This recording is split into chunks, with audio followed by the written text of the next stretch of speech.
Alors, comment ça va? Bon, bah moi je suis super contente parce qu'on se retrouve enfin pour un bilan lecture. Voilà. Non, en fait, je suis trop contente parce que ça faisait depuis le début que je crée cette chaîne que j'avais envie de faire ça. Et donc là, ça y est, je tourne enfin les rushs. Donc je suis désolée parce que la semaine dernière, du coup, je n'ai pas sorti de vidéo, mais c'était un peu prévu comme l'autre était très longue. Je me suis dit, bon, ça va, ça donne quand même du contenu pour tenir sur 2 semaines. Et petite anecdote, ma mère elle m'a dit, mais quand même, 1h30 en arrondissant, c'est long quand même à regarder. Je lui ai dit, mais maman, donc je passe le message au cas où, mais t'es pas obligée de la regarder genre à fond, tu peux faire quelque chose à côté en fait. Et en fait, enfin, je sais pas vous comment vous consommez YouTube, mais moi c'est un peu ce que je fais. La plupart du temps, je mets une vidéo et puis je fais un peu quelque chose à côté. À moins que ce soit quelque chose où il faut vraiment regarder parce qu'il y a des visuels, des choses comme ça, donc tu regardes le temps du visuel. Mais sinon, le reste du temps, c'est, j'allais dire c'est un podcast, mais pas tout à fait. Mais bon, bref, il y a un truc de, on peut juste écouter et des fois ça suffit en fait, hein. Donc voilà, je sais pas vous comment vous consommez YouTube, mais ma mère m'a fait beaucoup rire. J'ai dit non mais maman, t'es pas obligée de rester sur la vidéo comme ça. Ça m'a fait marrer. Donc je vous partage l'anecdote.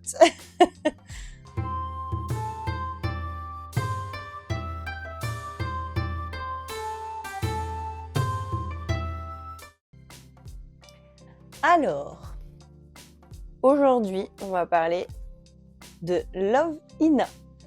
Alors, Love Hina, c'est une grande histoire pour moi parce que en fait, c'est le premier manga que j'ai lu, je pense, de ma vie. Et donc, je trouvais ça hyper intéressant de commencer par cette lecture sur la chaîne. Et donc, en fait, c'est plus précisément une relecture, puisque en fait, je l'ai démarré quand j'étais au collège. Donc, le collège, attendez, ça me faisait quel âge à peu près? C'était il y a combien de temps plutôt? Ouais, donc c'était il y a à peu près plus de 15 ans, je dirais, un truc comme ça, parce que le temps passe tellement vite que moi, la notion du temps, c'est un peu compliqué. Donc, moi, j'ai découvert les mangas avec cet auteur, avec Ken Akamatsu, qui a notamment fait Nejima, ça dépend des avis. Moi, quand j'étais jeune, j'ai toujours dit Negima, alors qu'en fait, G-I, on pourrait dire que ça fait Ji. Et je crois qu'en japonais, bon, je ne saurais même pas dire en réalité Negi. Ouais, peut-être Negi, peut-être. Bon, bref. Dites-moi comment vous le prononcez, Negima.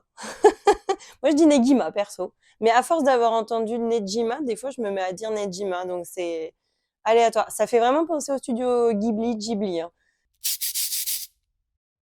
C'est la collection qui vient de Pika Édition. Donc, moi, j'ai une très vieille édition. La preuve, ils sont très abîmés. Donc, il a été visiblement copyrighté en 1999 et là, édité en 2002. Donc, c'est pas récent. Et moi, je crois que je les ai lus. Du coup, je vous ai dit déjà à peu près il y a 15 ans. Et comme je ne sais pas compter, c'est compliqué. Mais bon, pour vous dire, quand on ouvre là, on a quand même les pages qui vous disent attention, vous êtes en sens inverse pour dire à quel point on est sur les premiers mangas quand même, hein.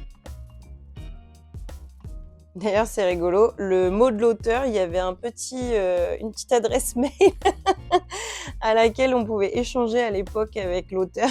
C'est marrant de voir ça. Petit loulou. Alors, le titre de la vidéo, ça signifie qu'en fait, je l'ai relu donc récemment, avant de démarrer cette chaîne YouTube, parce qu'en fait, j'avais très très peu de souvenirs de la série.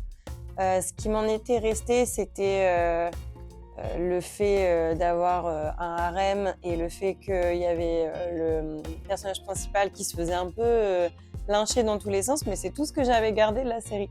Et j'avais vraiment envie de me replonger dans la première série qui m'a vu découvrir l'univers manga et surtout dont j'avais fait énormément de dessins quand j'étais plus jeune.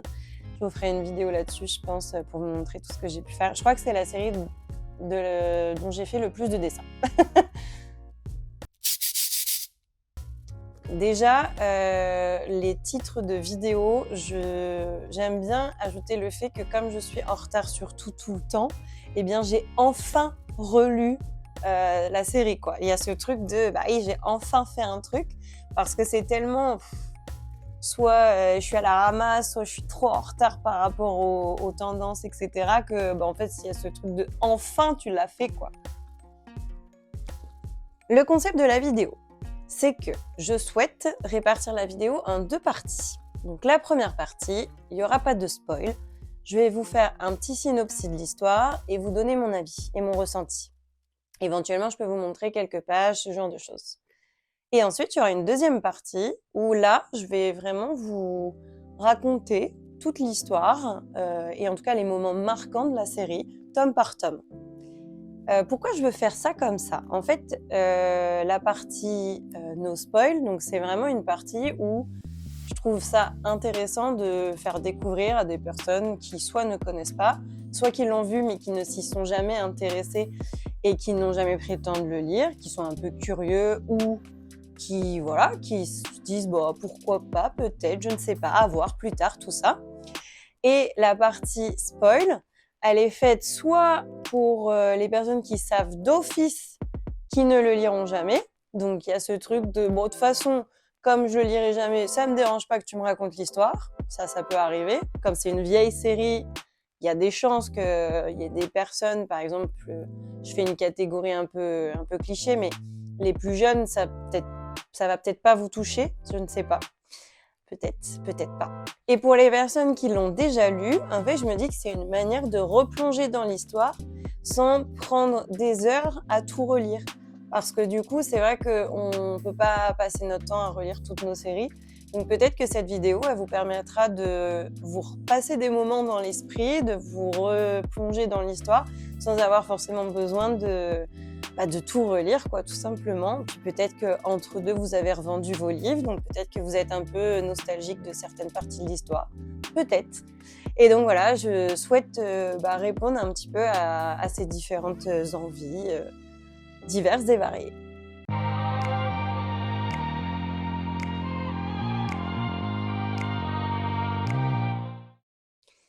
Donc le synopsis de Love Hina. Donc Love Hina, c'est l'histoire du personnage ici, qui s'appelle Keitaro Urashima.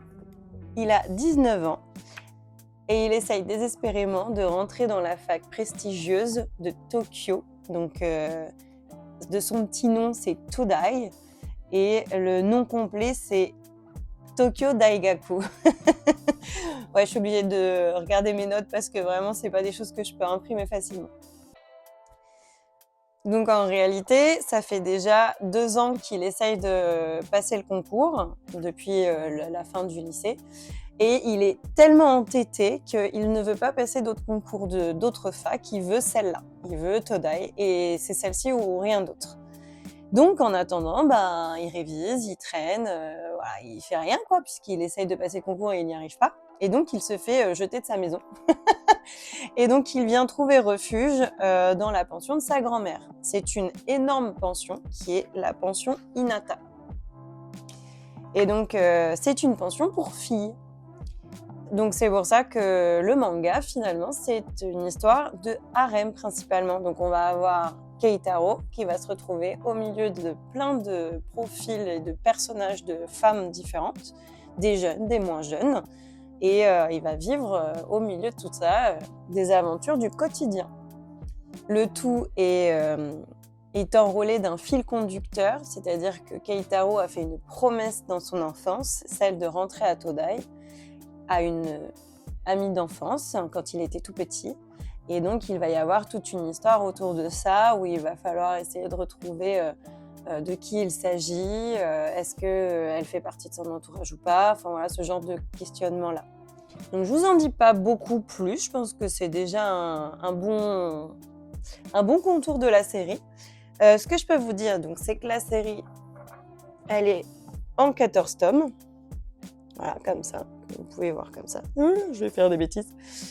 Et donc, on peut dire qu'à partir du tome 8, on démarre un autre arc en quelque sorte. C'est-à-dire que là, il y a un petit twist et hop, on part un peu. Alors, c'est la même dynamique, c'est la même histoire, mais on part sur une autre, un autre arc, on peut dire. Mon avis sur la série, c'est que c'est pas une série que je vais adorer, que je vais dévorer, tout ça. On fait toujours l'allégorie de la nourriture quand on lit. Vous avez remarqué quand même? C'est fou ça. Donc oui, non, c'est pas une série que je vais forcément lire hyper rapidement et qui me donne envie d'y revenir beaucoup. Mais par contre, elle m'évoque vraiment un sentiment un peu de joie. Il y a quelque chose d'attachement. Voilà, c'est comme je l'ai découverte étant jeune. En fait, c'est vrai que j'ai une forme d'attache pour les personnages. Je les ai vus du coup depuis que je suis gamine. C'est vrai que c'est un style de dessin aussi que je suis depuis toute petite, puis que j'essaye de reproduire depuis petite aussi. Donc, quand je dis petite, je dis adolescente, quoi. Mais voilà, il y a ce petit lien que j'ai particulièrement pour cette série. Et c'est vrai que là, de l'avoir relu, je me souvenais à peu près de l'impression que j'en avais. Et ça n'a pas trop bougé. Ça m'a permis de me rappeler un peu de tout ça. Par contre, c'est extrêmement dynamique. Vraiment, on ressent à la lecture l'énergie qui est constamment donnée. C'est-à-dire qu'en réalité, on va suivre le quotidien de jeunes adultes. Donc ça, c'est plutôt passionnant quand même. Il y a quelque chose de tranche de vie. C'est vrai ça, je fais un point là-dessus. On catégorise beaucoup cette série comme une romance. Mais en réalité, même si la romance, elle est présente, hein, on va pas dire le contraire, je trouve que ça correspond beaucoup plus à des moments de vie, juste que ça part dans tous les sens. Voilà, faut se dire que on voit des jeunes adultes qui évoluent, qui grandissent et qui avancent au travers des saisons. C'est vrai que les saisons sont assez marquées quand c'est l'été, quand c'est l'hiver, quand c'est Noël, le Nouvel An, etc. Donc ça, c'est super chouette, puisque ce sont des éléments auxquels on peut se rattacher en tant que lecteur et lectrice. Mais c'est vrai que tout est saupoudré de dingueries, en fait. C'est constamment loufoque, je dirais même presque burlesque, en fait. La moindre situation un peu du quotidien devient tout de suite un peu aberrante, en fait. Tout devient fou. Et ouais, il y a un dynamisme qui est constant. Et c'est vrai que les personnages ont une énergie folle. Je répète un peu les mêmes mots, mais c'est ce que ça me fait ressentir. Et c'est vrai que du coup, à travers la lecture, on ressent la fatigue qui peut s'accumuler de vivre avec tout ce groupe de personnes, en fait. Enfin, en tout cas, moi, c'est le ressenti que j'en ai eu. On sent que c'est pas beaucoup. Enfin, il y a du repos, mais c'est intense, quoi. Et en même temps, c'est ce qui donne la beauté de ce ressenti de vie. C'est qu'en fait, il y a de la vie, quoi. Tout, c'est exactement ça. C'est qu'il y a de la vie. Il se passe des choses régulièrement et on n'est pas radin en petites anecdotes, en petites folies et choses comme ça, quoi. Et oui, il y a aussi beaucoup de scènes dramatiques, c'est-à-dire que les émotions sont mais dans des situations, t'es là, tu fais waouh, c'est pas possible d'en arriver là, mais c'est un peu rigolo quand même. Et il y a aussi pas mal de ecchi, hein, c'est l'époque, donc on voit beaucoup de femmes nues, mais sans de détails. Donc en fait, on les voit dessinées nues, mais il n'y a pas de mamelon et il n'y a pas de poils par exemple, de choses comme ça. Mais pour autant, il y a beaucoup de fanservice. Après, c'était l'époque qui était beaucoup comme ça. Je pense que particulièrement Kana Kamatsu, c'est un auteur qui est comme ça aussi, je pense. Mais ça fait partie de cet environnement-là, ça fait partie de tout ce que le manga dégage en réalité. Et je sais pas, c'est bizarre, mais on finit par se dire que c'est la patte, c'est la patte du truc. Et du coup, justement, c'est comme il y a beaucoup de scènes comme ça, il y a beaucoup de scènes où le mec, du coup, s'en prend plein la figure parce que il se retrouve dans des situations complètement inconfortables et pas normales, en fait, en quelque sorte. Donc, c'est beaucoup de running gags comme ça. Moi, j'avoue que l'humour, personnellement, ne me touche pas spécialement, mais après, encore une fois, c'est ce que je disais, c'est que je suis attachée aux personnages et c'est vrai que j'aime bien les voir évoluer et grandir. Donc ça, c'est pas mal. Par contre, c'est vrai que ça part vraiment partout. Et en même temps, il y a une chose que je peux pas retirer à la lecture, c'est que ça me met quand même plutôt en joie quand je lis ces mangas-là. C'est-à-dire que je vais pas exploser de rire et je vais pas me dire waouh, c'est trop bien. Mais je suis quand même dans une optique où je me sens bien. C'est-à-dire que je termine ma lecture, je suis plutôt ça va, je suis bien quoi. Alors, c'est aussi une série qui a un animé. Je pense qu'il y a peut-être des gens qui vont connaître plus l'animé que le manga, je ne sais pas. Personnellement, j'ai pas du tout regardé et je n'ai pas du tout. Enfin, je me suis pas du tout intéressée en tout cas à la version animée parce que en fait, tout simplement, je trouve que les dessins sont un petit peu moins beaux. Puis c'est vrai que comme j'ai lu le manga étant plus jeune et là je l'ai relu, bah en fait, ouais, j'ai pas ressenti le besoin de découvrir l'animé du tout, quoi. Voilà. Donc si jamais, vous savez qu'il y a un animé également. Voilà, donc si vous avez des questions ou des remarques sur ce que je vous raconte en version no spoil, n'hésitez pas. Et juste pour information par commentaire, je veux bien que vous commenciez vos commentaires en disant no spoil ou spoil. Comme ça, les personnes qui lisent les commentaires ne sont pas dérangées par le fait de ne pas savoir s'il va y avoir des bouts d'histoire ou quoi que ce soit. Juste histoire que voilà, ce soit plus collaboratif, qu'on puisse au moins lire les commentaires ou répondre aux autres commentaires si jamais il y a des bouts d'histoire ou pas. Donc n'hésitez pas. Et si c'est bon pour vous, on va passer à la partie spoil. Et donc j'invite les personnes qui ne veulent pas être spoilées à couper cette vidéo et à revenir quand vous aurez lu la série.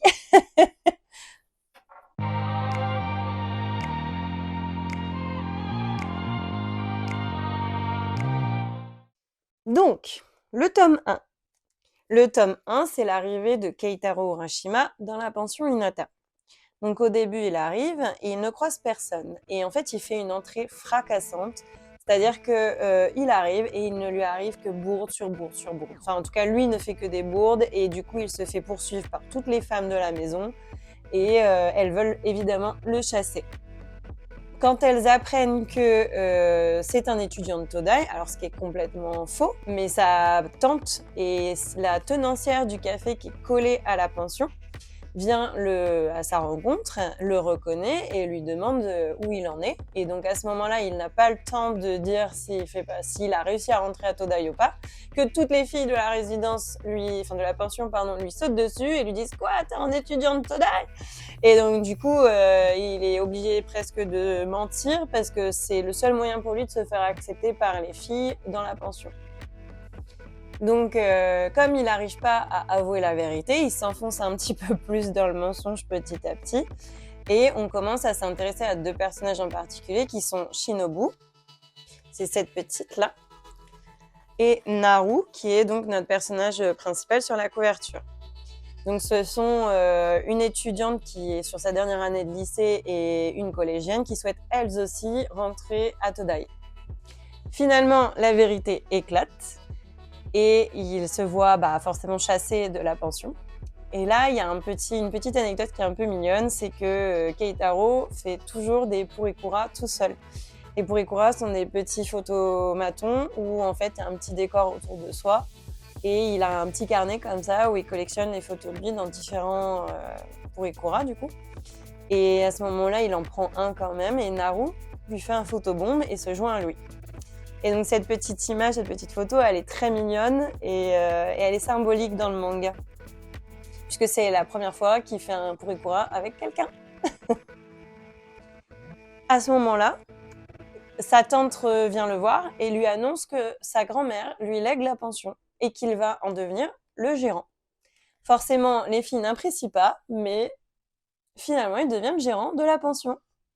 Donc son quotidien dans la pension démarre, il fait du ménage, il s'occupe de plein de choses et en même temps il va réviser avec Naru le concours. Ensuite, on va avoir deux petits chapitres.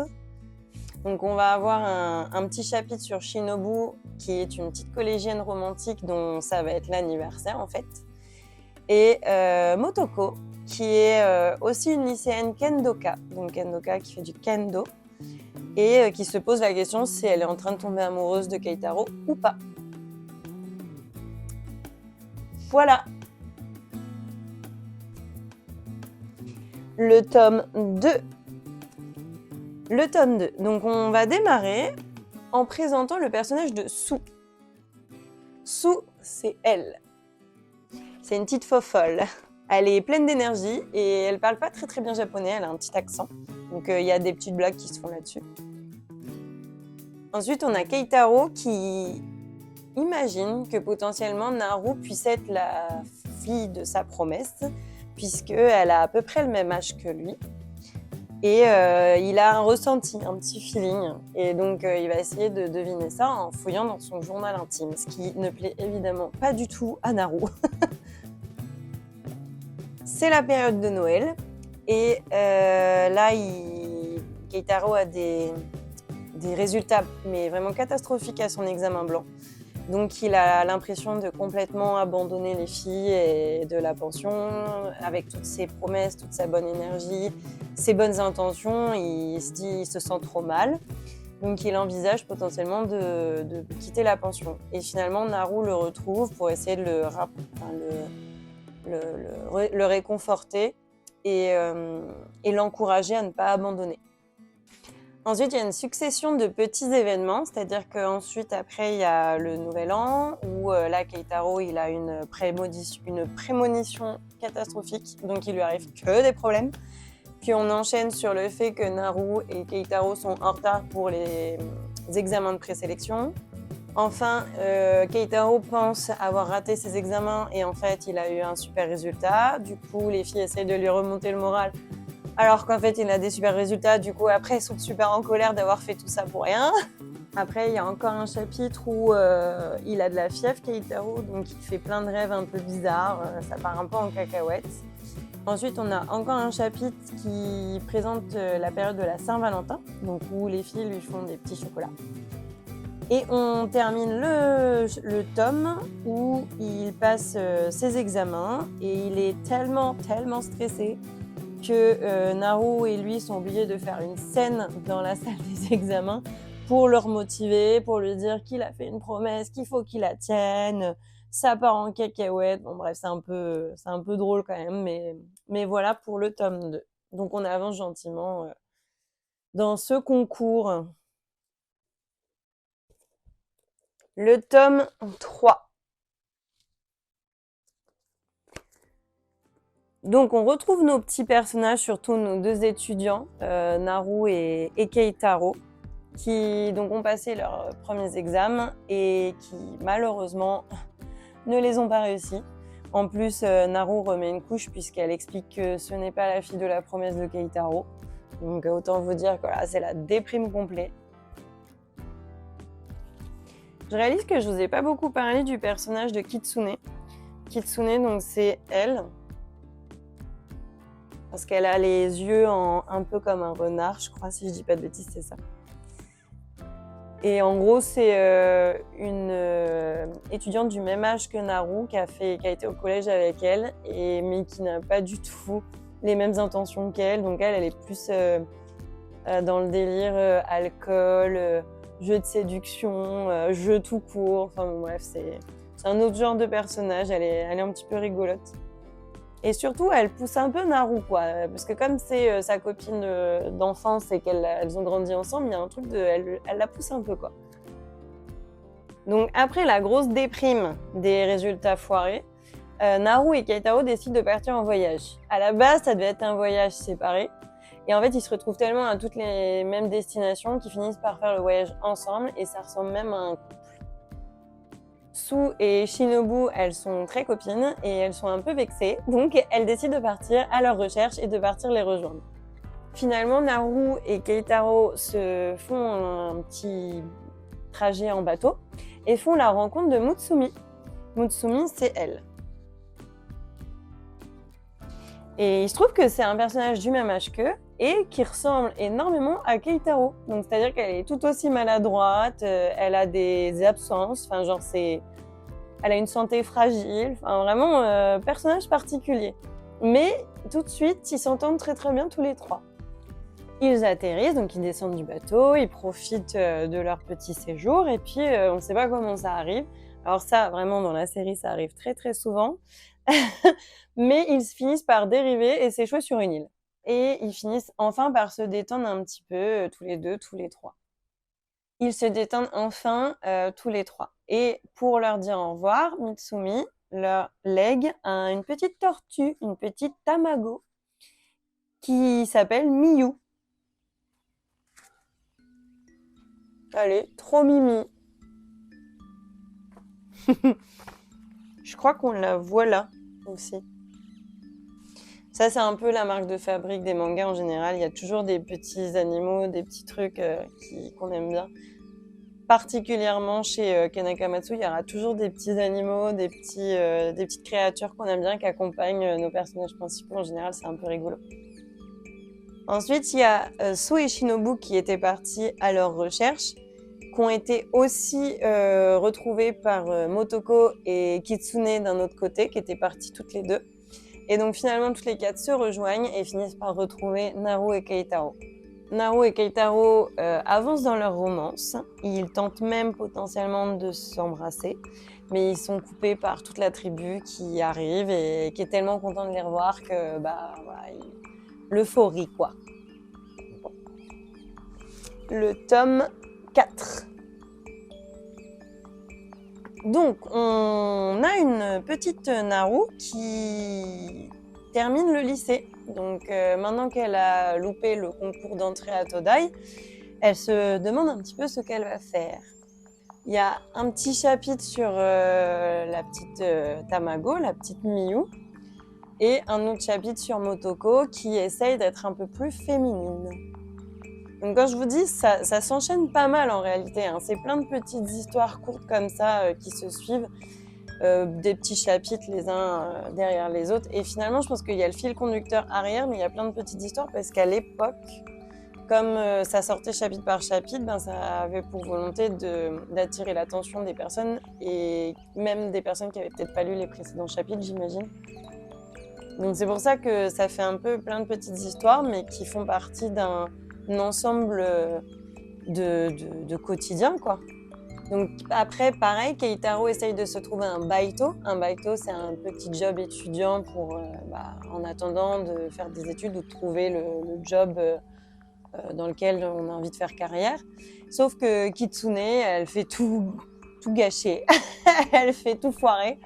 Et donc, il trouve pas de baito. Keitaro a un gros coup dur aussi, puisque en fait, il découvre que si Naru elle a une grosse motivation de rentrer à Todai, c'est lié à son sensei, à son ancien tuteur, qui n'est autre que Seta. Seta qui est ce personnage-là. C'est un prof à Todai, justement, et aussi un archéologue, chevronné, complètement chevronné. Et aussi une connaissance de Haruka, qui est la tante de Keitaro. Finalement, Keitaro rencontre Seta parce que Seta a un petit job à lui proposer. Et Keitaro est tellement déprimé de ne pas avoir trouvé de baito qu'il va accepter, même si c'est complètement sous-payé. Sauf qu'il fait également la rencontre de Sarah, qui est ce petit personnage-là. Sarah, qui est un peu considérée comme la fille de Seta, mais bizarrement, pas vraiment. Et en fait, je vous le dis maintenant, on découvre plus tard qu'en fait, il n'y a pas de lien de sang, mais c'est lui qui s'occupe d'elle. Donc quand il démarre sa première journée de travail avec Seta, Sarah ne fait que de l'embêter. Et en fait, les deux se retrouvent être un peu comme deux gamins qui se chamaillent, un peu comme des frères et sœurs, et c'est un petit peu mignon. Et finalement, Keitaro finit par emmener Sarah à la pension, et donc elle va rencontrer un petit peu les filles. Ensuite, comme Kitsune a fait le rapprochement entre Seta, qui était le senpai, donc le tuteur de Naru quand elle était au collège, elle sait que Naru était amoureuse de lui. Donc elles vont tout faire pour faire en sorte que Naru ne le croise pas. Et ça devient complètement loufoque. Et elles veulent tout faire pour qu'elle ne le croise pas de manière à ce que Keitaro ne soit pas complètement déprimé, quoi. On a un Keitaro qui commence doucement à ouvrir son cœur à Naru. Naru qui laisse entendre qu'elle ne le déteste pas. Et à ce moment-là, bim, elle croise Seta. Et donc là, c'est l'effet inverse. Tout le monde se met en mille pour que Naru puisse avouer ses sentiments à Seta. Sauf que Seta, il est tellement dans sa bulle, dans sa lune, qu'en fait, il finit par lui dire qu'il l'aime aussi, mais qu'en fait, il aime tout le monde. Et donc, ça s'arrête là-dessus. Le tome 5. Donc le tome 5, on est beaucoup plus sur un manga estival qui est un peu plus de du moment, hein, puisque c'est clairement leurs petites vacances à la mer. Donc en réalité, ils vont aller travailler dans la cabane de Haruka. C'est la cabane de plage et donc tu vois toutes les filles en maillot de bain, donc tous les mecs sont elles sont trop belles les filles ici, tout ça, et en même temps ils en profitent pour passer un peu des vacances, être un peu à la plage, donc c'est très détente, c'est très summer vibe quoi. Donc il y a une fête de l'été, il y a un feu d'artifice, il y a les kimonos, enfin voilà, c'est vraiment c'est la summer vibe japonaise. Ensuite, je ne sais pas pourquoi, il y a une scène, une pièce de théâtre, mais complètement farfelue, qui n'a ni queue ni tête, où Naru, elle finit par se faire kidnapper, mise emprisonnée, quoi. Et le but, c'est que Keitaro, il se batte contre Seta pour la délivrer. Enfin, mais c'est bizarre. Enfin, ça part dans tous les sens. Elle finit à poil, bien entendu. Mais bon, bref, voilà, ça part vraiment en live. Tu sais pas trop pourquoi il y a ça. Ensuite, Seta dit à Sarah, je te confie à tout le groupe parce que je dois partir. Donc, Sarah s'enfuit et Keitaro, Naru partent à sa poursuite et finissent tous les trois perdus sur une île, comme d'habitude. Et donc là, forcément, il y a du rapprochement, il y a des discussions, voilà, des choses comme ça. Et en fin de journée, l'eau repart, la marée repart et donc ils peuvent rejoindre tout le groupe. Ensuite, on a un petit chapitre sur Shinobu qui fantasme un baiser avec Keitaro. Alors des bisous, il y en a tout le temps dans cette série, vraiment des petits kiss, il y en a tout le temps. Voire même c'est presque problématique parfois, je vais vous en parler après. Ensuite, on a un petit chapitre sur Motoko qui se met vachement à la pression vis-à-vis de sa grande sœur qu'on n'a pas encore rencontrée, puisqu'elle est censée prendre la succession du dojo. Dojo, c'est l'espace dans lequel tu pratiques le kendo. Et donc, elle a la pression et donc Keitaro la console. Ensuite, on a un petit chapitre sur Su qui se transforme quand c'est la lune rouge. Donc, elle est comme ça. Et elle a même une autre personnalité qui va surprendre tout le monde en réalité. Enfin, un petit chapitre sur Kitsune, qu'on voit là, qui va essayer de pousser Keitaro à embrasser Naru. Et surtout, elle va pousser Naru dans ses retranchements pour enfin avouer correctement ses sentiments à Keitaro. Puisque jusqu'à maintenant, elle est complètement indécise et elle tourne en rond, en boucle, voilà, à pas avouer ce qu'il en est, quoi. Le tome 6, elle est belle la couverture, hein, c'est Noël. Donc on passe vraiment de summer à Noël. Donc là, on a de nouveau les examens blancs, où Keitaro s'en sort plutôt bien. Et il récupère des petits tickets pour aller dans un parc d'attractions. Il en récupère un. Et en fait, il essaye désespérément d'inviter Naru, sauf que toutes les filles s'en mêlent.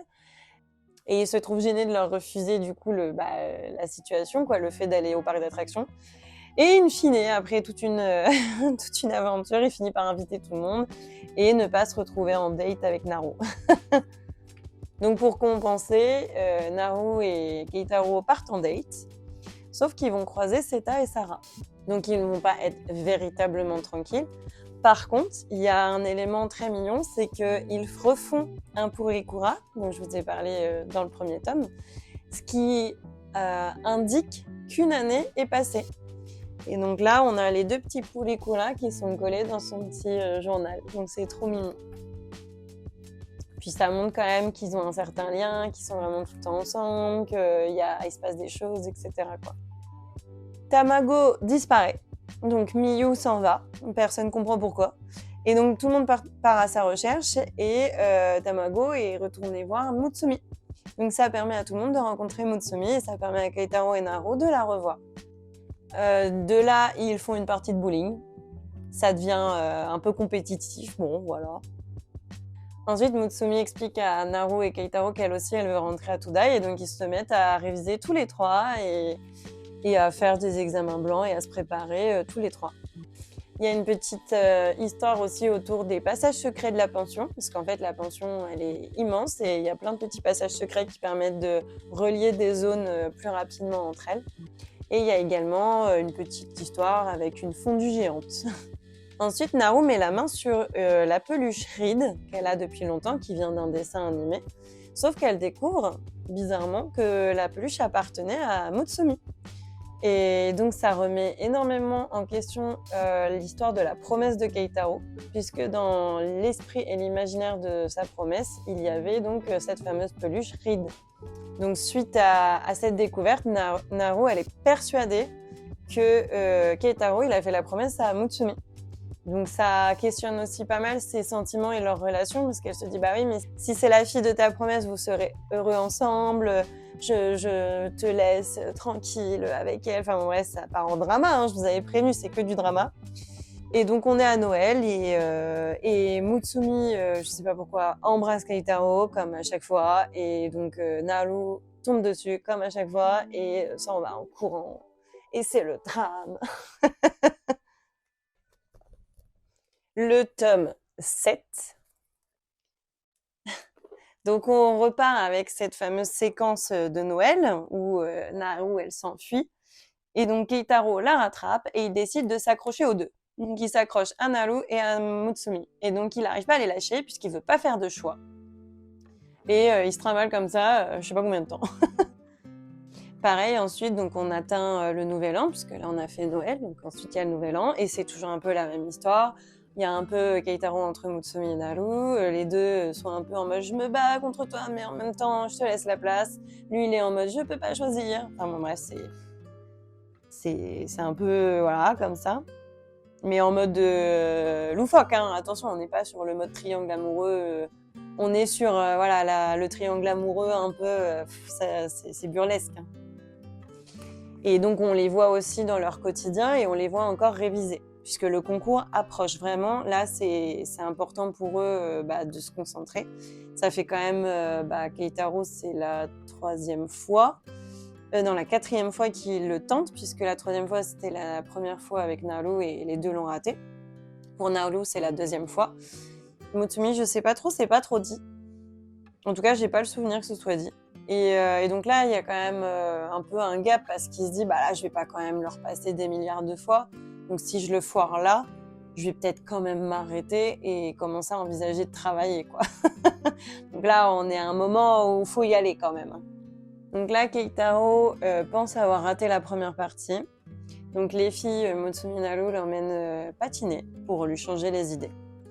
Mais comme la dernière fois, finalement, il s'en est bien tiré. Donc, bon, c'est pas, voilà, comme d'hab, hein, le petit drame. Ensuite, on a un chapitre assez rigolo où Keitaro est très sérieux. Et donc là, c'est toutes les filles qui essayent de lui faire une bourde. Parce qu'elles sont tellement choquées qu'il soit sérieux comme ça qu'elles sont en mode « mais comment c'est possible? Attends, t'as changé là? T'es devenu mature? Ouh, tu peux être potentiellement intéressant, tu peux peut-être me plaire ?» Alors qu'en fait, à la fin, elle le voit faire une bourde et hop, ça y est, c'est comme en 40, quoi. Mutsumi invite Keitaro pour faire du shopping et puis finalement, le shopping se transforme en petit rendez-vous galant. Donc forcément, Naru surveille ça et ça lui plaît pas trop. Et on enchaîne avec la période de la Saint-Valentin où là, Naru essaye de du coup lui faire un petit chocolat de Saint-Valentin, mais elle ose pas lui donner. Donc là, ça y est, à ce moment-là, Naru commence à comprendre qu'elle a des sentiments pour Keitaro, mais elle abandonne son amour pour lui dans le sens où elle est persuadée que Mutsumi et lui, ils sont liés, et donc c'est sa manière à elle de l'abandonner en le laissant à Mutsumi. Mais c'est pas un vrai abandon, c'est juste qu'elle elle le laisse, quoi. Elle le laisse avoir son histoire d'amour avec Mutsumi, ce qui n'est pas du tout le souhait de Keitaro, évidemment. Mais bon, c'est sa manière à elle de gérer, quoi. Donc Keitaro, ne voulant pas que Naru s'éloigne, vient auprès de Mutsumi pour lui dire qu'il ne peut pas tenir sa promesse. Et donc ce n'est pas vraiment avec elle qu'il a l'intention de rentrer à Todai à la base. Et donc là, Mutsumi lui apprend que ce n'était pas elle, la fille de sa promesse. Que Mutsumi, la personne à qui elle, Mutsumi, a fait une promesse, c'était Naru. Donc là, ils sont tous les deux choqués, Naru et Keitaro. Et là, c'est la deuxième partie du concours d'entrée, donc pas le temps de réfléchir trop longtemps. Hop, let's go faire ce petit examen. Et c'est rigolo parce que du coup, ils sont assis côte à côte, Naru et Keitaro, et donc ils s'encouragent en se frappant bien entendu, mais ils s'encouragent quand même. Et enfin, on est sur la dernière partie du concours. Et là, Keitaro se rend compte qu'il comprend toutes les questions et qu'il sait y répondre. Donc, il a un moment d'évasion tellement heureux. Et je pense que les révisions étaient dures puisque en fait, il s'endort. Et au moment où il se réveille, il lui reste plus que 5 ou 10 minutes pour faire l'examen. 5 minutes. Donc là, il est obligé de répondre tout en 5 minutes et il est tellement persuadé d'avoir raté que forcément, il s'en va. Le tome 8. Donc le tome 8, c'est un peu le tournant de cette série. Puisque on retrouve là Keitaro qui s'en va, qui va sur une île qui s'appelle Pararakels. Alors, me demandez pas le nom, c'est pas moi qui l'ai inventé, mais c'est vrai que c'est chelou. Donc lui, il est désespéré, il a l'impression qu'il a abandonné tout le monde, que sa vie elle est fichue, qu'il a menti à tout le monde, qu'il a trahi tout le monde plutôt. Et donc il se retrouve encore une fois sur une île, donc l'île de Pararakels. Et devine qui il va croiser? Seta qui est en train de faire des fouilles archéologiques. Et donc c'est une île où en fait il y a plein de grosses tamagos, donc les grosses tortues. Et donc finalement il s'y retrouve plutôt à sa place quelque part puisque l'archéologie ça le branche. Et il va commencer à travailler avec Seta. Les filles forcément s'inquiètent, particulièrement Nao, qui décide de le retrouver. En attendant, toutes les autres nanas de la pension vont aller voir les résultats. Et figurez-vous que Mutsumi est prise, que Naru est prise, et alors là je vous jure ce moment il est magnifique, que Keitaro aussi est pris. Et alors là, ça marque un tournant dans l'histoire parce qu'on le voit ramer pendant 8 tomes pour essayer d'intégrer cette prestigieuse fac, sachant qu'on le sait, il a déjà foiré 3 années de suite. Et là, ça y est, enfin le Graal, il est enfin admis à Todae. Et là, vraiment, tous autant qu'on est en tant que lecteur, les filles de la pension, tout le monde pleure, tout le monde est fier de lui. Alors, je dis pas que j'ai pleuré, mais Shinobu a pleuré. Et donc là, voilà, tout le monde est super heureux, quoi. Sauf que c'est pas juste être admis, maintenant, il faut s'inscrire. Il faut le faire avant une certaine date. Sauf que là, notre Keitaro, il est à l'autre bout, là, il est à Pararakels et il croit qu'il n'a pas été admis. Donc, qu'est-ce qu'elles font, les filles? Ni une ni deux. Elles packent leur bagage et elles vont aller le chercher. Donc Naru, qui est déjà partie en avance, ne sait pas non plus qu'elle a été prise, mais retrouve Keitaro, un Keitaro qui n'a fait que de l'archéologie, donc il est bronzé, il a appris un petit peu de bras, tout ça. Donc elle, quand elle le revoit, elle est un peu genre, quand même, t'as changé, nanana. Et elle va rencontrer un nouveau personnage, qui n'est autre que Nyamo. Nyamo, c'est elle. Et en fait, c'est le sosie de Shinobu, mais en version des îles, quoi. Mais vraiment, elles se ressemblent énormément, donc c'est très rigolo. Et elle parle pas très bien la langue non plus, elle est très très discrète.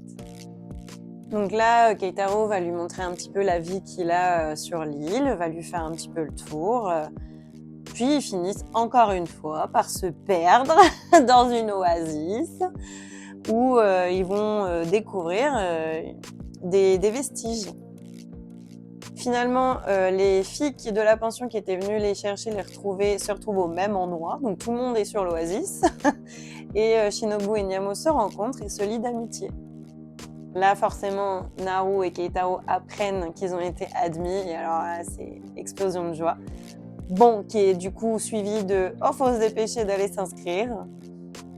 Donc ni une ni deux, hop, faut reprendre la camionnette de Seta pour rentrer, patati patata.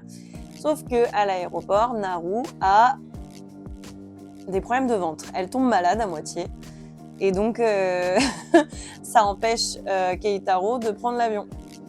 Donc, elle s'en veut énormément parce qu'elle a l'impression qu'il n'a pas pu s'inscrire à cause d'elle. Sauf qu'en fait, il y a un décalage horaire de zinzin, qui n'est pas très logique. Mais bon, c'est un manga.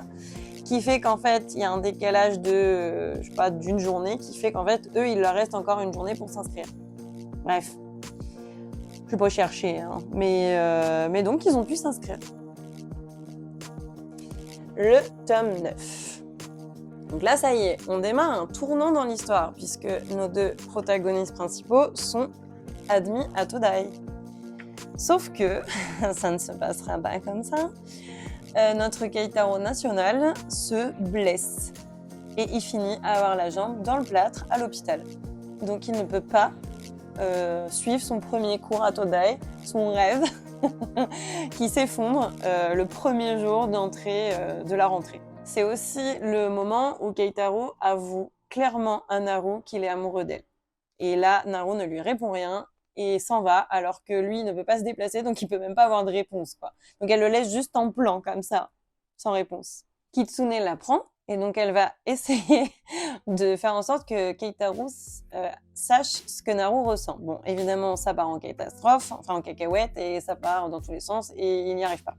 Enfin, on a la grande sœur de Motoko qui débarque. Donc c'est ce personnage ici, là et là. Elle est extrêmement forte, elle est très belle, très adulte, et elle ressemble beaucoup à Motoko, mais en version très sûre d'elle, quoi. Forcément, quand elle arrive, Motoko, elle sait plus où se mettre, elle a la pression, elle est stressée, elle a l'impression de ne pas être à la hauteur, etc. Et forcément, la grande sœur, elle l'appuie là-dessus et elle lui met la pression et elle lui montre qu'elle n'est pas à la hauteur, etc. Enfin, c'est pas qu'elle lui montre, mais elle la met au défi, quoi, tout le temps.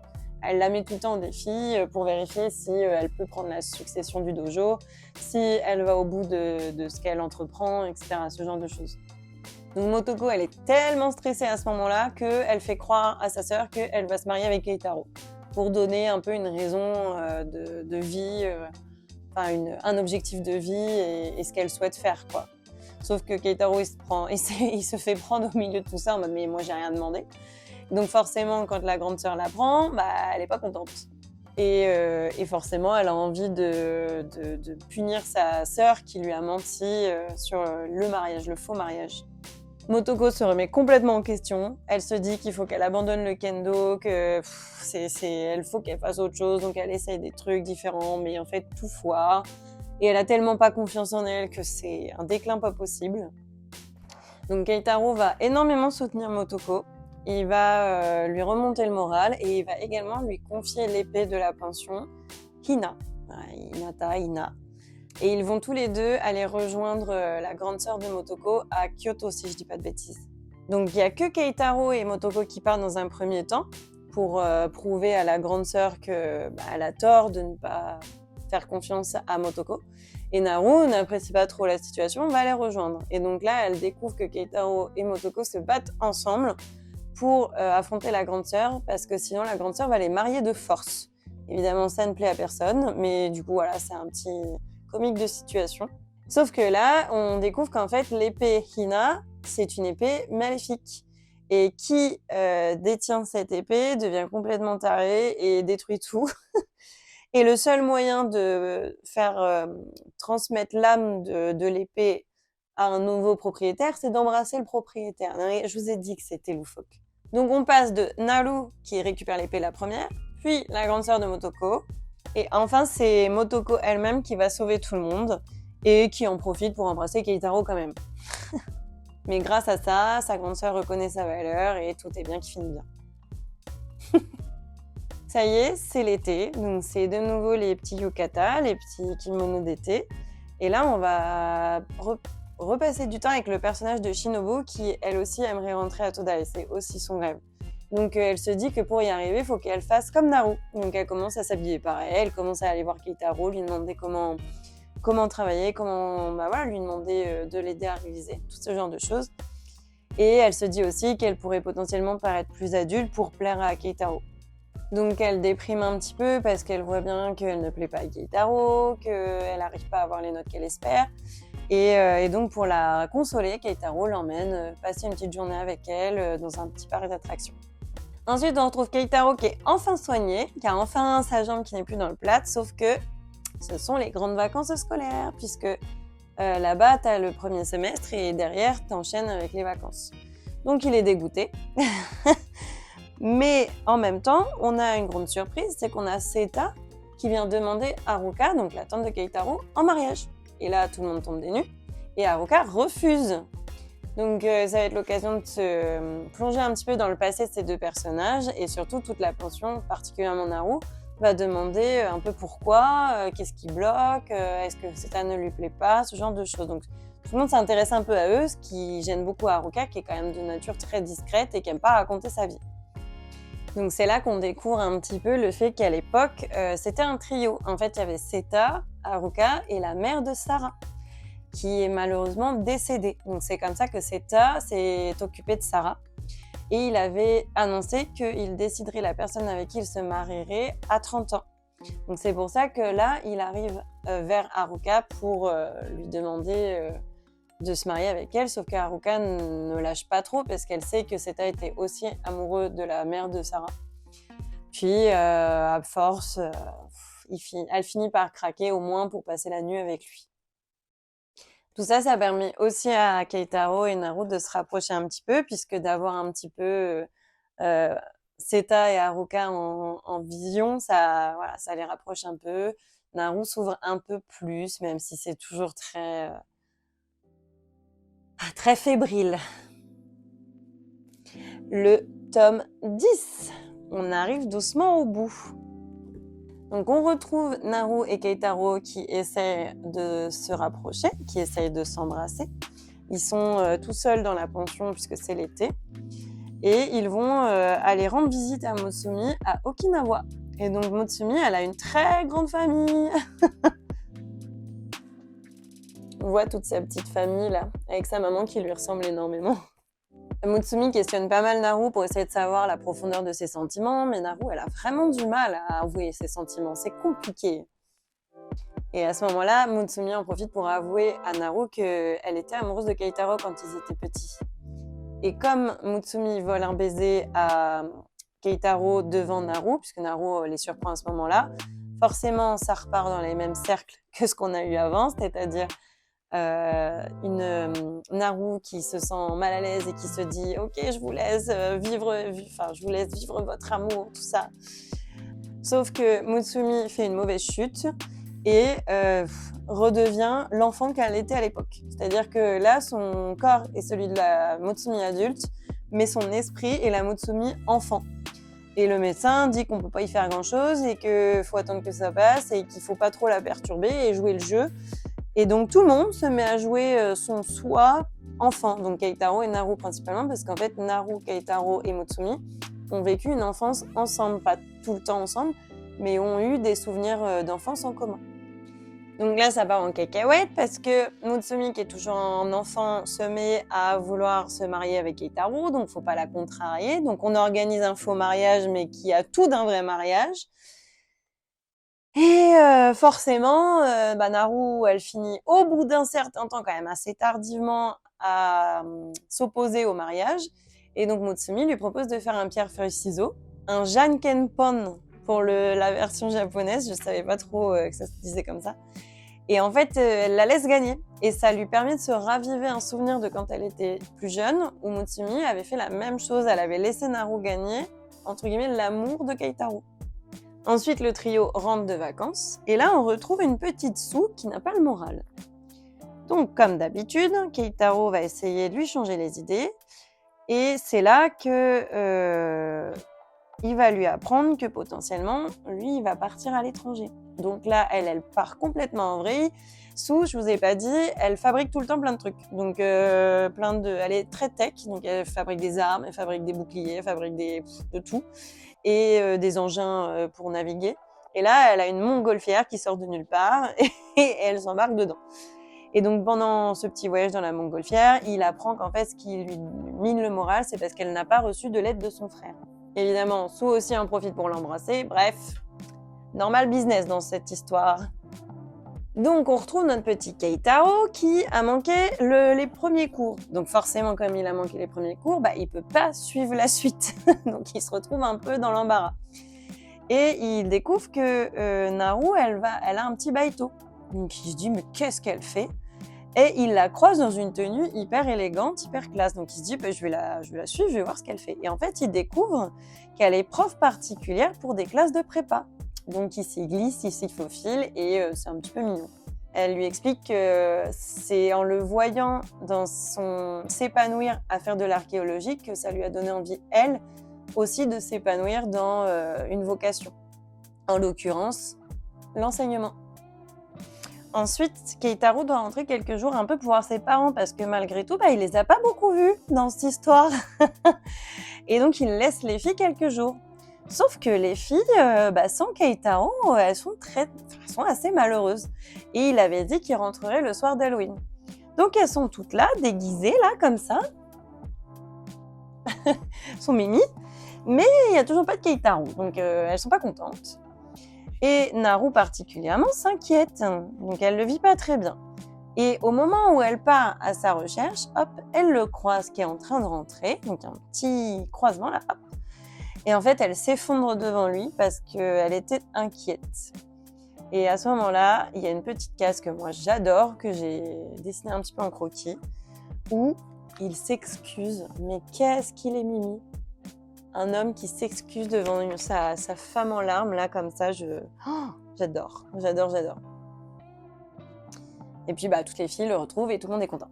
Enfin, la fin du tome, c'est un peu tristoun. C'est-à-dire que Keitaro offre à toutes les filles de la pension un bon pour ce qu'elles veulent. Bon pour demander ce que tu veux. Donc, les filles comprennent pas trop au début, elles prennent ça pour un jeu, etc. Sauf qu'en fait, on découvre que s'il fait ça, c'est parce qu'ils veulent leur annoncer qu'il va partir pendant 6 mois aux États-Unis pour faire un stage qui lui tient à cœur. Étant donné là son début d'année chaotique pour Todai, il s'est dit je veux pas rien faire, je veux quand même compléter mon CV. Et donc j'ai une belle opportunité là et je vais partir. Et donc les filles forcément le prennent hyper mal au début, se disent ouais tu nous trahis, tu nous abandonnes, tout ça. Mais avec le soutien de Naru, il arrive finalement à faire entendre à toutes les filles que ça lui tient à cœur, que pour lui, il a besoin que tout le monde l'accepte. Et en faisant ça et en montrant qu'il travaille dur, les filles finissent petit à petit par ne plus lui faire la tête et à l'encourager et à lui dire qu'il va tout cartonner, qu'il va tout déchirer. Le tome 11. Donc le tome 11, on peut voir sur la couverture qu'il y a un nouveau personnage. Donc Keitaro a réussi son examen pour partir aux États-Unis et donc on le retrouve en train de faire ses adieux aux filles de la pension et il est avec Seta. Donc c'est hyper dramatique, hyper mélodramatique, sauf qu'il y a un petit comique, à ce moment-là, il y a un petit au-jumeau, j'avoue, ça c'est pas mal. C'est qu'en fait, au moment où tout le monde dit au revoir et ils partent, on a Seta et Keitaro qui reviennent parce qu'en fait, l'avion a 3 heures de retard. Pardon, même 4 heures, excusez-moi, 4 heures. Donc Naru qui était resté là, en fait les voit revenir et se dit mais qu'est-ce que vous faites là les gars? Donc en fait ça leur permet à Naru et à Keitaro de se faire un dernier petit date, un dernier petit rendez-vous et puis de repasser un petit moment ensemble parce qu'ils vont être séparés pendant 6 mois. Et elle, dans son petit bon, elle avait écrit que elle souhaitait un bisou de sa part. Elle avait écrit « Embrasse-moi ». Et lui, il lui rappelle quand même qu'il lui a dit « je t'aime » et qu'il tient à elle. Donc elle finit par à un moment donné s'endormir et il l'embrasse dans son sommeil avant de prendre son avion. On a une belle ellipse de 6 mois, puisque du coup, pendant tout le temps où lui, il est à l'étranger, je pense que l'auteur n'a pas spécialement voulu raconter un peu les anecdotes, mais on en a quand même quelques-unes. On retrouve chacune des filles qui a un petit peu grandi, mais on retrouve surtout un nouveau personnage, un peu étrange. On a un personnage déguisé en Naru qui commence à faire des trucs un peu bizarres, mais ce n'est pas Naru. Et on découvre, on finit par comprendre qu'en fait, il y a 2 Naru.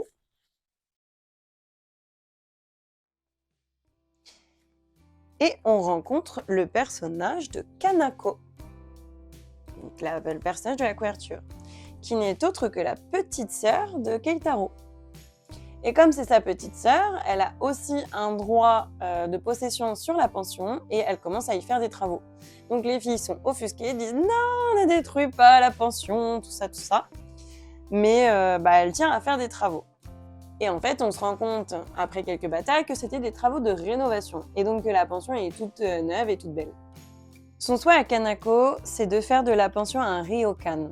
Ryokan, si je dis pas de bêtises, c'est un lieu pour se détendre, où il y a des bains, des choses comme ça. Et donc, elle dit aux filles que si elles souhaitent rester, il faut qu'elles soient employées, il faut qu'elles travaillent pour le ryokan. Donc, les filles finissent par dire nous, on veut pas être dégagées, donc ok. Et elle est assez dure, Kanako. C'est une patronne qui est assez dure. Donc, étant donné que le début des relations a été très négatif, les filles ont quand même à cœur d'essayer de faire les choses un peu mieux, particulièrement Naru. Elle a surtout envie que les relations se passent mieux. Ensuite, Shinobu surprend Kanako en train de renifler les affaires de Keitaro. Donc elle trouve ça très bizarre et Kanako, pour ne pas que ça s'ébruite, cache Shinobu. Et elle fait la même chose avec Su, même histoire. Donc les deux finissent par être cachés, donc les filles s'en rendent compte et poursuivent Kanako parce que c'est pas tout à fait normal. Surtout que particulièrement Kanako a reçu la lettre de Keitaro et donc toutes les filles veulent la lire. Donc là, il y a une course-poursuite pour pouvoir récupérer la lettre. Donc la lettre, c'est une petite lettre toute mignonne qui juste prend des nouvelles, rien de fou, mais elle tenait à au moins la lire et finalement Naru la rend à Kanako parce que ça lui tient très à cœur. Ensuite, les filles essayent de lui organiser une petite fête de bienvenue, mais Kanako, elle essaie de fourrer son nez partout parce qu'elle refuse les secrets, mais elle est quand même un petit peu touchée et elle commence un petit peu à faire confiance à Naru tout doucement. Puis, elle essaye de mesurer le degré d'amour des filles pour Keitaro. Donc, elle va essayer de jauger un peu tout ça en se déguisant, en utilisant Mutsumi qui se déguise en Keitaro. Donc, c'est rigolo, quoi. Et donc, c'est là qu'on comprend que Kanako, en fait, est amoureuse de Keitaro et n'est pas sa véritable sœur. Et que Keitaro, à l'époque, quand il était jeune, lui avait fait la promesse d'ouvrir un ryokan avec elle. Ensuite, il y a tout un petit combat qui est un peu loufoque, où t'as Kanako et Naru qui finissent par se mettre contre les filles de la pension, parce que les filles de la pension veulent récupérer la pension, mais quand même Naru veut pas que Kanako se retrouve toute seule, et puis Mutsumi aussi vient les aider, et ça part un peu dans tous les sens. Sauf que finalement, Kanako, elle, ce qui l'intéresse, c'est surtout de mettre la main sur la fille de la promesse de Keitaro, parce qu'elle l'accepte pas. Et quand elle découvre qu'en fait la fille de la promesse de Keitaro c'est potentiellement Naru, elle se sent trahie par Naru puisqu'elle lui faisait confiance. Et là, qui est-ce qu'on retrouve? Keitaro qui est de retour. Et alors là, la bouffée d'air frais pour les filles qui ont cru qu'elles allaient se faire mettre à la porte, qui se battent avec Kanako, qui met des masques à tout bout de champ pour se faire passer pour l'une pour l'autre. En fait, elle passe sa vie à se déguiser et à créer un chaos pas possible dans tout ça. Le tome 12. Donc, comme je vous le disais, les filles sont super heureuses de le retrouver, mais genre vraiment, elles sautent de joie. Elles se disent que ça y est, elles retrouvent leur gérant, leur ami, tout ça. Kanako qui en fait des tonnes. Keitaro qui est hyper surpris de la voir, puisqu'il s'y attendait pas. Et elle qui va tout faire pour essayer de l'approcher sous la forme de Naru. Voilà, elle continue son brother complexe. Il y a un petit moment où Keitaro part à la piscine en parc aquatique avec Kanako et Naru. Il se retrouve avec les deux. Et donc, il y a une petite compétition qui se crée entre les deux filles, qui sera la plus sexy, qui sera la plus proche de lui, tout ça.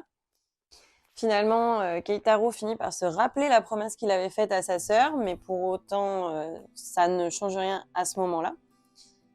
Et Kanako va essayer de lui avouer ses sentiments, mais bon, ça marche pas trop.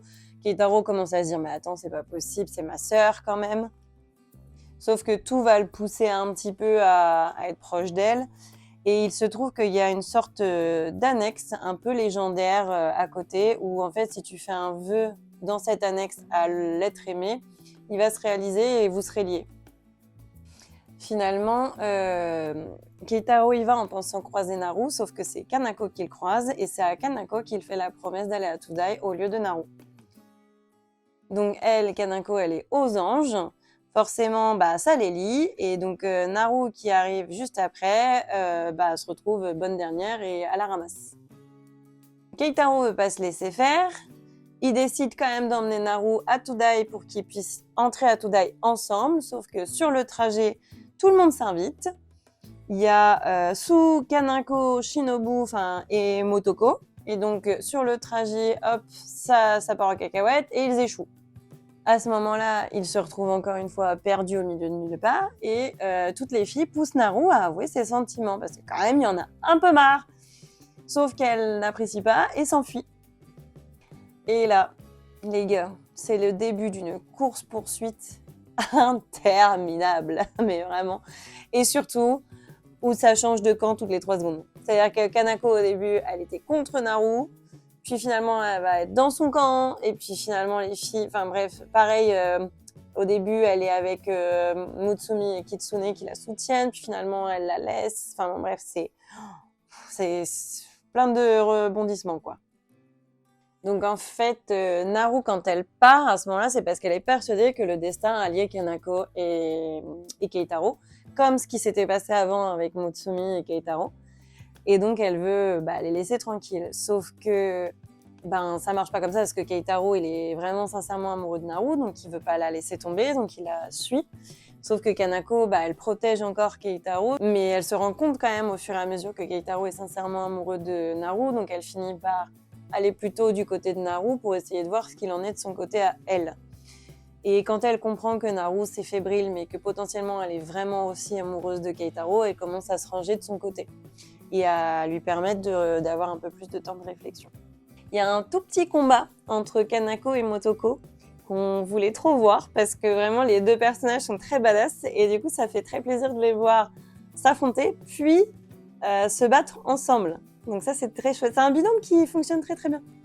Puis finalement, Keitaro finit par rejoindre Kanako. Malgré le déguisement, il avait compris que c'était elle, parce qu'il tenait à s'excuser d'avoir oublié sa promesse. Et ça a ému Kanako, qui comprend, mais qui l'embrasse quand même. Hein, parce que bon, faut bien se faire un bisou là-dedans. Mais qui accepte qu'il aille rejoindre Naru. Donc après toute cette course-poursuite le plus loin possible du Japon, on arrive au Cap Soya. Alors moi je connais pas, mais visiblement c'est la pointe de la pointe du Japon, tu peux pas aller plus loin. Et donc à ce moment-là, Naru ne peut plus s'enfuir. Et elle est à ce moment-là un peu le pied au mur, je crois que c'est comme ça qu'on le dit. Et Keitaro se retrouve dans une situation, encore une fois, improbable, où en fait il est sur la pointe de la falaise et le bout de la falaise tombe. Et à ce moment-là, Naru court pour le rattraper, le sauver et lui avouer qu'elle l'aime. Voilà, enfin. Purée, au 12e tome quand même, meuf. T'es un peu, faut pas être pressé, hein. Bon, et finalement, ils ne tombent pas de très très haut, ils finissent par se raccrocher à une branche d'arbre. Et ils finissent aussi par s'embrasser. Et là, ça y est, c'est le début d'une histoire qui est réciproque, qui est admise, qui est dite officiellement. Et c'est mignon. Le 13e tome. Donc on repart dans ce tome avec Motoko, qui, à force de voir Keitaro et Naru s'embrasser, se dit que potentiellement, elle aussi, elle aurait envie d'embrasser Keitaro, et qu'elle est peut-être amoureuse de lui, peut-être. Elle se dit qu'elle n'est pas assez bonne au kendo pour prendre la suite du dojo, elle se dit que son objectif de rentrer à Todai est compromis parce qu'elle n'a pas d'assez bonnes notes, donc en fait, elle se dénigre complètement. Encore une fois, on a la grande sœur qui débarque pour la féliciter de Todai, ce qui n'est toujours pas le cas. Donc, elle dénigre sa sœur en lui disant qu'elle n'est pas à la hauteur, qu'elle n'est pas... que ça va pas, quoi. Là, on la voit, la grande sœur, elle est belle avec son oiseau. Mais bon, ça ne va toujours pas. Elle lui fait entendre qu'elle n'est pas à la hauteur. Elle lui dit même... Tu es nulle, Motoko. Enfin, vraiment, ce sont les pires mots qu'on peut dire à sa petite sœur. Enfin, vraiment, ça va pas du tout. À tel point que Motoko est désespérée et qu'elle décide de devenir moine. Ceci dit, elle est magnifique en moine, mais ce n'est pas une raison. Donc elle s'en va, elle essaie de fuir, mais Keitaro la rattrape et essaie de la soutenir. Sauf que Keitaro, à un moment donné, s'endort et Motoko en profite pour l'embrasser. Normal, ça, vraiment? Puis, à ce moment-là, sa grande sœur la surprend, décide de la reconfronter en duel. Et à ce moment-là, on a une image que moi je trouve très belle, celle-ci, où on a Motoko qui a d'un côté un stylo et de l'autre son sabre, montrant sa volonté affirmée qu'elle souhaite poursuivre ses deux voies, la voie du kendo et la voie des études. Et à ce moment-là, elle est tellement assumée que sa sœur n'a d'autre choix que de reconnaître sa détermination et elle lui confie même son oiseau. Et à ce moment-là aussi, Motoko prend tellement confiance en elle qu'elle avoue ses sentiments pour Keitaro. Qui gêne Keitaro, mais d'un autre côté, c'est flatteur pour une femme comme elle de lui avouer ses sentiments. On est encore avec Keitaro et Naru qui essayent encore de rentrer à Todai ensemble, mais il y a encore des compromis. Donc, c'est-à-dire que les filles essayent de les en empêcher et Seta débarque avec un planeur, je ne sais pas, enfin un avion, un petit avion, et embarque Keitaro parce qu'il y a des fouilles urgentes à aller faire. La pension reçoit aussi une lettre de la grand-mère de Keitaro disant qu'elle va venir les voir dans quelques jours. Et la femme qui se trouvera aux côtés de Keitaro sera celle qu'elle considérera être sa future épouse. Donc là, toutes les filles se disent « Oh là là là là, il y a un truc à faire, il faut lui mettre la grimpe dessus » et donc elles partent toutes le rejoindre sur l'île sur laquelle il était embarqué par Seta. Là où il a été emmené, c'est le royaume de Molmol. Molmol se trouve bizarrement avoir une capitale qui s'appelle aussi Todai et qui a les mêmes vertus que la fac. Comme c'est étonnant. Lorsque toutes les filles arrivent, elles découvrent qu'il va y avoir un mariage de célébré. Par qui? La princesse. Et qui est la princesse? Mais ce n'est autre que Su. Su qui a embarqué Keitaro dans un mariage forcé. Tout va bien. Donc Naru, qui n'a pas du tout envie de laisser faire, va tout faire pour secourir Keitaro. Et finalement, ils vont réussir à peu près à s'enfuir, Naru, Keitaro, Haruka et Seta. Donc là, il y a une forme de double date un petit peu qui se met en place et Keitaro refait encore des très belles déclarations à Naru. Et Naru se fait kidnapper par les filles de la pension sans qu'elle n'ait le temps de dire ouf. Et là, c'est au tour de Keitaro de partir à sa rescousse. Un coup l'un, un coup l'autre, tout ça. Donc là, il va passer chacune des étapes, c'est-à-dire chacune des filles de la pension à laquelle il va donner à chaque fois un petit mot d'amour, un petit mot gentil, puisqu'il les aime toutes vraiment. Et à chaque fois, elles vont le laisser passer une étape et il va finir par rejoindre Naru. Enfin, tout le monde arrive à Todai, la fameuse capitale où il y a la fameuse légende de l'amour absolu si on se déclare là-bas, si on se marie ou on se déclare là-bas, je ne sais plus. Sauf qu'il y a également Haruka et Seta. Et donc là, petit combat entre Keitaro et Seta. Sauf que Su débarque en expliquant qu'il y avait un bien qui avait été volé. Sauf que Seta est là pour le rendre, donc il s'agit d'un vase ancestral, je ne sais trop quoi. Il le dépose et donc tout le monde est content de dire voilà, c'était la dernière mission que Seta s'était objectivé de faire, c'était rendre ce vase. C'était la promesse qu'il avait faite à la mère de Sarah et une fois que c'était fait, ça y est, il était enfin un homme complètement libre pour se donner à Haruka pleinement. Donc à ce moment-là, tout le monde décide de marier Seta et Haruka à Todai. Et c'est une très belle double page. Le dernier tome, je pense qu'on peut deviner à la couverture de quoi il s'agit. Tout le monde rentre à la pension. Donc là, ça y est, le beau mariage a été célébré. On célèbre l'amour. Keitaro et Naru sont enfin en paix. Mais il y a toujours la question de la fameuse lettre de la grand-mère qui avait dit que la personne qu'elle verrait aux côtés de Keitaro serait considérée comme sa future épouse. Il rentre et là, il n'y a personne. La grand-mère n'est pas là. Il se trouve que finalement, la grand-mère avait oublié le rendez-vous qu'elle avait elle-même donné. Bon, étonnant. Et donc, ils décident, Naru et Keitaro, d'aller à Todai enfin. Et ils finissent enfin par passer ce portique et rentrer à Todai ensemble. On est sur le dernier tome. Et là, Naru explose son amour à Keitaro. Mais ce n'est pas fini. Keitaro reçoit un coup de fil de sa grand-mère lui disant qu'elle peut lui dévoiler qui est la femme de sa promesse. Sauf que Naru a tellement peur que ce soit pas elle qu'elle coupe l'appel et s'enfuit, évidemment. Et là, il y a une image aussi que j'ai trouvée très mignonne, que j'ai aussi dessinée en croquis, où il lui dit « Mais moi, peu m'importe qui est la fille de ma promesse, ce qui compte, c'est toi. » Et là, ça la rassure quand même.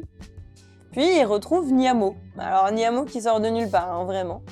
En fait, Nyamo avait une lettre à donner à Keitaro qu'elle n'a pas réussi à lui donner et qu'elle a confiée à Naru avant de partir. En fait, il se trouve que la lettre que Nyamo avait à donner à Keitaro, c'est en fait une offre d'embauche à l'étranger. Donc Naru, au début, elle hésite à lui donner, puis elle se dit « Ok, je vais laisser passer un peu de temps et je vais finir par lui donner. » Donc Nyamo avait passé un petit peu de temps avec les filles, puis est reparti. Il y a un petit festival d'été qui passe, donc Naru se dit « Je vais lui donner après ». Les filles de la pension lui disent « Non, ne lui donne pas !» Puis elle y réfléchit quand même. Et toutes les filles s'envoient à un moment donné en vadrouille. Ils se retrouvent que tous les deux, Keitaro et Naru, dans la pension. Et Naru lui dit « Mais je comprends pas, on a passé toute la nuit ensemble, pourtant on n'est pas heureux. Regarde, là, toi tu vas pouvoir partir à l'étranger. C'est pas normal qu'on soit séparés. Enfin, pas séparés, mais en gros, c'est pas normal qu'on soit malheureux. » Donc elle est persuadée de ne pas être la fille de sa promesse et que c'est à cause de ça qu'ils sont malheureux. Naru fuit de nouveau, très triste quand même, et va pour rentrer chez ses parents. Sauf que Keitaro ne la laisse pas faire et la rejoint dans le train chez ses parents. Et il se trouve que c'est la ligne Yamanote, donc c'est la ligne qui fait des boucles.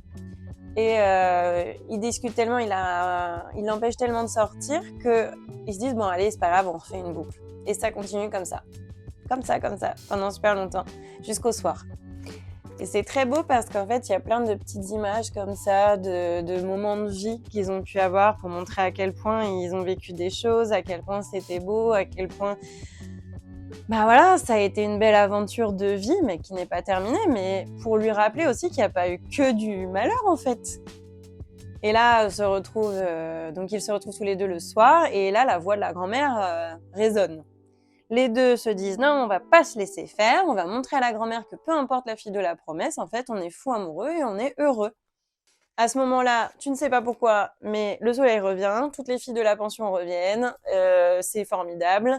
Et la grand-mère leur apprend que c'était bien elle, la fille de la promesse. Donc on a quand même le dénouement de ce fil conducteur de toute la série.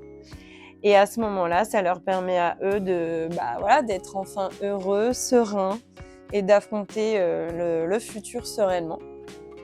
Naru et Keitaro retrouvent une capsule temporelle. Je ne sais pas pourquoi maintenant, je ne sais pas d'où ça sort, mais c'est très mignon.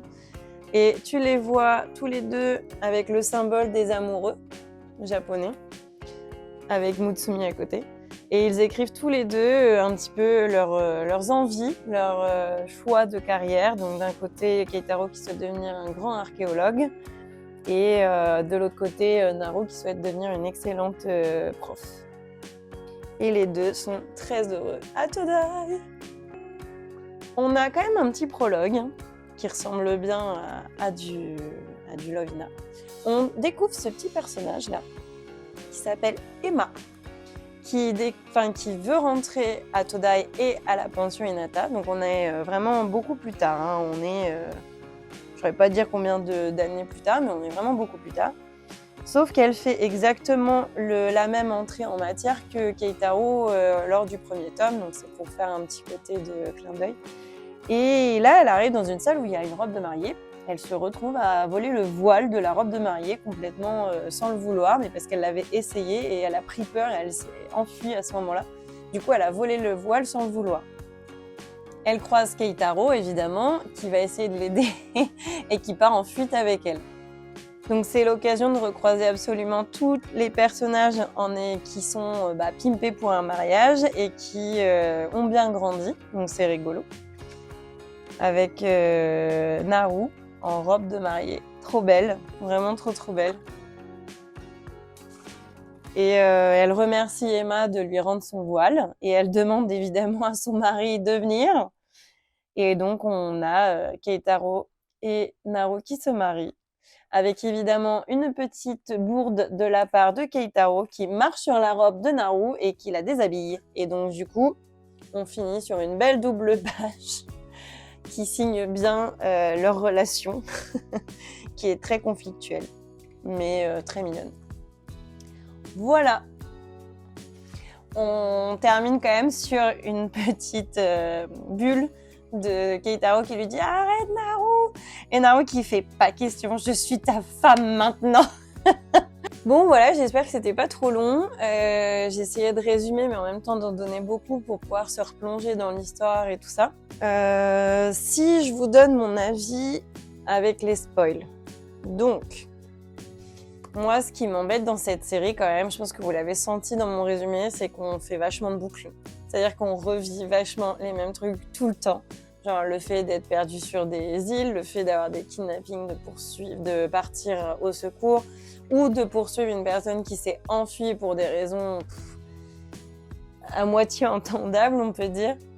Donc ouais, il y a un côté très... on fait encore et encore les mêmes cercles.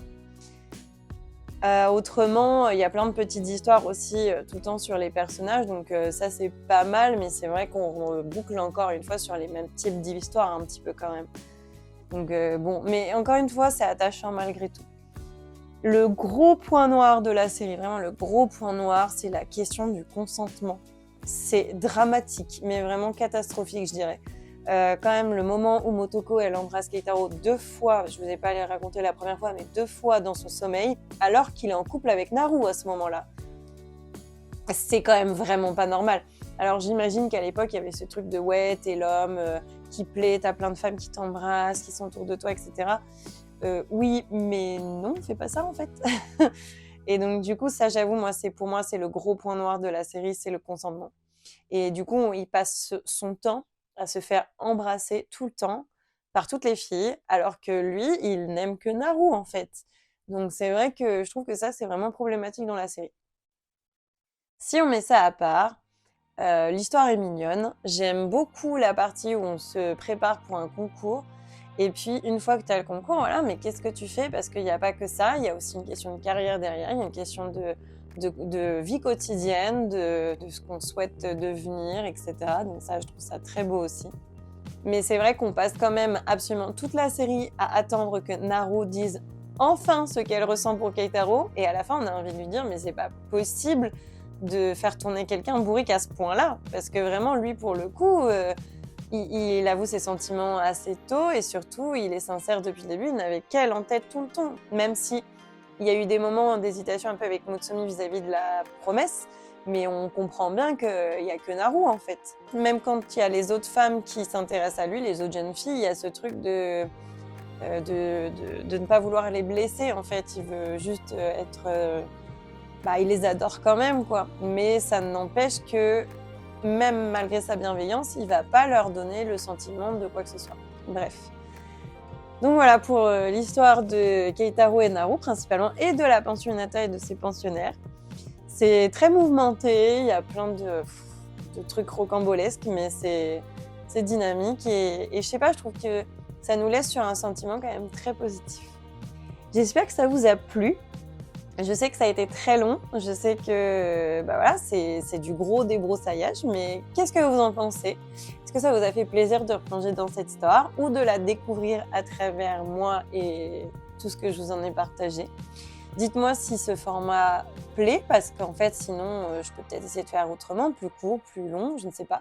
Peut-être m'attarder sur un tome, peut-être faire les choses autrement, je ne sais pas. Dites-moi s'il vous plaît. Et moi, je suis très contente d'avoir fait cette vidéo.